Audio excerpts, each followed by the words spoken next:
Okay, in this demo I'm going to show you how to set up an agent. Down the bottom right hand side, click on Create Agent. Add the agent name, let's say Rare Travel, and the email address, which is info@rare.com, the language that they speak, the address, 1 New Street, and 1 New Street, that's all I need, the phone number for the agent, and save it. Okay, the next thing we're going to do is set the level of access that this particular agent has to our system. This the level of security here allows you to set what this particular agent can do. So we're going to allow him to create and edit and export his bookings. We're not going to allow him any access to the admin area. We're going to give him the ability to change on the quote build. Are we going to allow him? No, we won't allow him any access to suppliers. We allow him access to packages. Yes, we will. We'll allow him to create. No, let's just say yes, create, edit. We won't allow him to delete, and we'll allow him to book. And the agent book is just a different booking form. We'll allow him to see the accounts area, and we'll allow him to see the details, which is actually the number of bookings on the particular packages.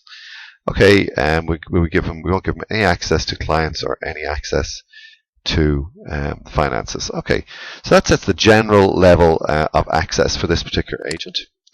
The next stage will be to set the staff. So we're going to add a user here. Let's just say we're going to add. Let's create a new user here. Create new user. His name is Nick. Okay, so let's just say it's Nick, and the username is going to be Nick, and it's going to be 1234, and his email is nick@rare.com.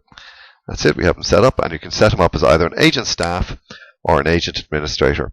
An agent staff gets to see only the bookings that he's made for that particular agency, and an agent administrator gets to see all the bookings for all the staff in this agency. So in this case, we'll make Nick the agent administrator, and we'll save him. So he's saved. Okay, we'll close that down. Let's go to configuration. Configuration really just allows you to set date formats and so on. It also allows you to add an image. If you wanted to add logos or whatever to the documents for this particular agent, you can actually set an image in here. And these are just other parameters that are set.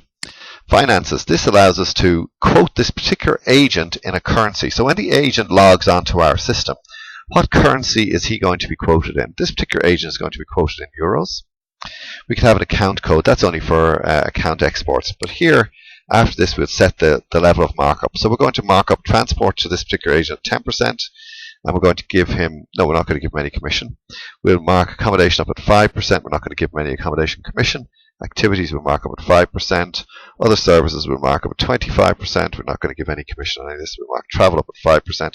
And the package holidays, we're not going to put any markup on that at all.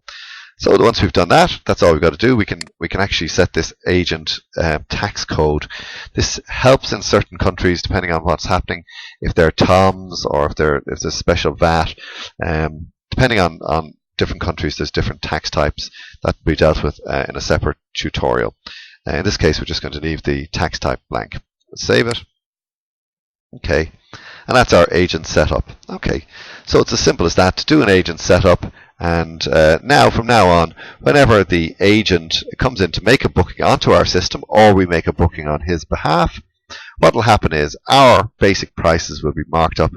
We'll have these markups already applied to them when the agent gets to see them. Simple as that. The agent is set up and ready to go.